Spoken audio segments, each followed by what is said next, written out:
So, hello everyone, it's me again, Camille Flores, and my sister! So, for today's video ay pupunta kami ngayon ng Katarman kasi bibili kami ng cellphone itong aking pinsan. Maupay pa ikaw, paliwaliwang ka na lang cellphone ako, naghahang na lang ako cellphone, pero okay lang. Ang importante, andyan lang ang aking palalab susit in the heavy in the sky. So, hindi pala ako nakapag-video-video ng marami ng pagtabok namin simula ng Malbual to Palaw ang kay ningalimot ako ang aking cellphone na suksok. Hindi na ako nakapag-video hanggang nandito na kami sa terminal ng Rawis kung saan nilura ako nga demonyo ka. Ay ba ang hayop? So, andito na nga po pala kami sa Katarman, di ba? Ang galing talaga ng translation na yan na demonyo. Nandito na kami sa Gaisano, naglakaw-lakaw kami ng aking kapatid kasi bibili na kami ng cellphone ni Lokad. Si Lokad ang paiba-iba cellphone kami, wala. Nag-i-este pa rin. So, nandito kami sa may Infinix ito, magbibili na kami ng cellphone.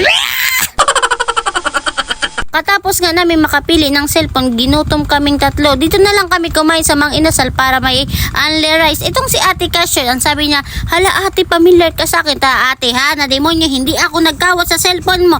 Ang kay mo ko na makawat, pero hindi ka ako makawat.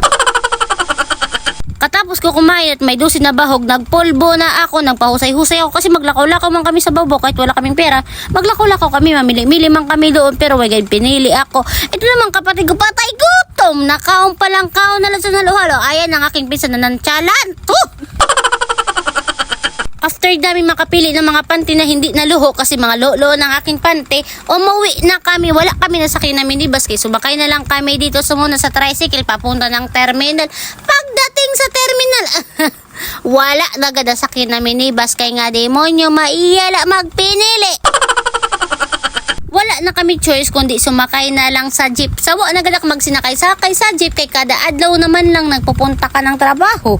Masakay sa jeep. Paglulugsad mo, masakay sa jeep. O di ba? Sino ang hindi magsasawa sa jeep na demonyo mukha na lang kami jeep pala? Andito na pala kami sa Rawis sa terminal na yan. Nag-utro-utro na lang. Hindi man lang ako nakamalaya na papunta na liwat ngayon sa Pantalan. Huh! Nga demonyo. Pagdatong ko sa sampanan, nakilaman ako sa mga tagsasampad. Hala, yan na to vlogger nga mademonyohon. Hala, yan na to vlogger nga tanggalan na daw ang panty. Tanggalan na. Nga to, perdi pati natanggal ang pani. Sugad sin mapinit. Dating namin sa lawang, ginutom kami, nagberinda kami kay kuya. Ito siya nakinila sa akin. Ang sarap! Ito pala ang milk tea na pinila namin. Ang sarap-sarap mga kaya. Tapos namin bumili ng milk tea, umuwi na kami. So ngayon tatabok na kami sa Kahayagan, uuwi na kami. Salamat palagi sa inyong panonood ha. Bye-bye!